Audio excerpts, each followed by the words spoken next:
Eh bien salut à tous, donc aujourd'hui petite vidéo sur les cartes graphiques, cette fois on va vraiment essayer de faire petit.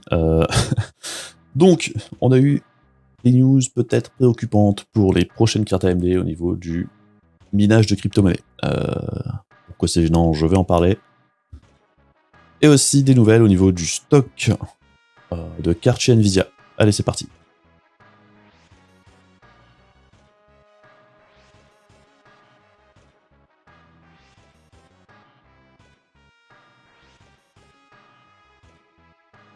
Alors commençons avec cette histoire de crypto-monnaie.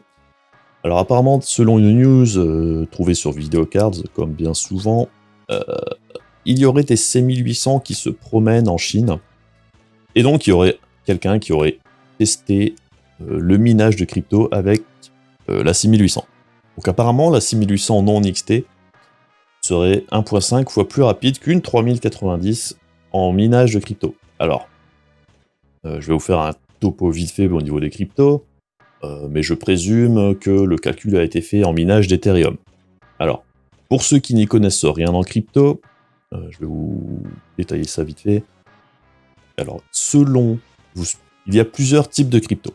Vous avez par exemple le Bitcoin, l'Ethereum, le Dash, le Monero, enfin bref, il y en a des centaines et des milliers. Et toutes ces monnaies ne sont pas minées de la même façon. Par exemple, le Bitcoin, qui est le premier, il est crypté en SHA 256, qui commence maintenant à dater et qui est miné en grande partie par des ASIC, comme on appelle ça, qui sont des sortes de petits PC dédiés autonomes, hein, donc qui ne minent que ça. Ils ne servent qu'à ça, ils ne peuvent rien faire d'autre. C'est une unité dédiée qui est très très balèze dans ce qu'elle fait, du coup, puisqu'elle ne fait qu'une seule chose et elle ne sait faire qu'une seule chose. Alors ensuite, il y a d'autres cryptos qui peuvent être minés, elles, avec des FPGA. Alors les FPGA, c'est quoi? Si on devait... c'est un peu ce qui se trouverait entre les GPU et les ASIC.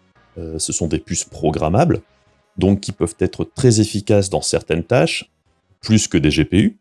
Donc elles sont utilisées aussi pour le minage de crypto, pour certains algorithmes où ils sont moins coûteux en énergie et plus rapides, ou juste parfois seulement plus efficaces en énergie. Ensuite, on a les GPU. Alors les GPU, ils sont intéressants, eux, parce qu'ils ont beaucoup plus de RAM, par exemple, que les FPGA ou les ASIC, généralement. Parce que la RAM, c'est ce qui coûte un peu le plus cher à ajouter sur des unités de minage dédiées. Donc les GPU, et principalement sur l'Ethereum qui nous intéresse ici, l'Ethereum, son algorithme a toujours été très friand de vitesse mémoire, on va dire. Donc, que ce soit la bande passante, la techno de la RAM, la vitesse de la RAM, et les timings au niveau de la RAM, tout ça c'est hyper important pour pouvoir miner de l'Ethereum rapidement et efficacement. Donc c'est pour ça que pendant très longtemps, les cartes d'AMD étaient les plus intéressantes parce qu'elles pouvaient être un peu bidouillées au niveau des timings de la RAM. On pense tout particulièrement aux 570 et 580 et 470, c'était les mêmes puces. Hein. Donc ça avait été utilisé très très longtemps et c'est à cette période-là qu'on avait eu la pénurie de cartes graphiques, si vous vous souvenez. Également les 1060 de chez Nvidia qui étaient aussi plutôt intéressants. Et donc en dessous encore des GPU, il y a les processeurs qui eux aussi peuvent miner un peu tout et n'importe quoi, mais pas de façon efficace. Donc c'est rarement utilisé à part certaines cryptos qui n'utilisent que les processeurs. On va dire c'est fait exprès. Voilà. Et donc, ce qui nous amène à notre problème actuel, c'est que la 6800 serait apparemment aussi efficace que si on utilisait par exemple 5 RX 580 en une seule carte, donc ce qui fait que ça consomme beaucoup moins. Il faut acheter beaucoup moins de cartes, donc moins de cartes mères. Parce que pour faire un rig de minage, comme on appelle ça, ce qui est intéressant, c'est la densité de cartes par carte mère, la consommation et la puissance que la carte est capable de générer en minage. Et donc, vu son placement tarifaire, sa consommation relativement maîtrisée et sa puissance supposée, alors pourquoi est-ce qu'elle est aussi puissante? possiblement, hein, on rappelle que ce sont des rumeurs, ce serait possiblement, je pense, à cause de cette Infinity Cache, justement, qui pourrait sérieusement booster les performances et la vitesse de la RAM de ces cartes. Donc, parce qu'il faut bien comprendre également que la puissance brute sur la carte graphique peut avoir de l'importance dans le minage de l'Ethereum, mais c'est pas ce qui importe le plus. C'est peut-être pour ça, justement, que la RX 6800 pourrait être plus efficace que la 3090. Alors après, on peut se demander pourquoi c'est un problème, parce que bon, une carte vendue pour AMD, c'est une carte vendue, ok. Ce qui est gênant, par contre, c'est si toutes ces cartes partent chez les mineurs. Parce que je pense que ce qui est le plus intéressant pour AMD maintenant, c'est pas forcément de vendre toutes les cartes qu'ils produisent, mais c'est à qui ils les vendent. Je pense qu'ils ont plus intérêt à les vendre aux joueurs qu'aux mineurs. Parce que ça permettrait à AMD de se faire une plus grosse part de marché au niveau des gamers, ce qui est beaucoup plus intéressant sur le long terme qu'une vente rapide de cartes dans les fermes de minage en Chine. Parce que bon, AMD, on va pas se le cacher, ça fait une paire d'années qu'ils sont un peu en retrait par rapport à Nvidia, et ils ont un peu cette image de cartes cheap qui ont parfois des problèmes. Il y a eu des problèmes, il n'y a pas de souci à ce niveau-là. C'était justement l'occasion de pallier à ce souci et de montrer que ce n'est pas forcément le cas. Donc, quand on sait aussi que certains fabricants de GPU comme Asus ont déjà annoncé qu'il y aurait une disponibilité plutôt faible de cartes AMD, et d'autres échos amènent qu'il y aurait probablement également une dispo faible sur les 6800 XT, un peu meilleure sur les 6800, mais si les mineurs commencent à se jeter dans la brèche, ça pourrait faire très mal pour nous joueurs. Donc ce serait vraiment dommage que les cartes soient aussi efficaces que ça en minage. Alors après, c'est peut-être faux, peut-être que les mineurs ne seront pas intéressés, j'en sais rien. On verra sur pièce, mais si ça se vérifie, ça pourrait faire mal. Ce qui nous amène du coup à la deuxième news qui là nous parle chez Cocoteland. Les GeForce et RTX 3000 de Nvidia devraient maintenant avoir une bien meilleure dispo.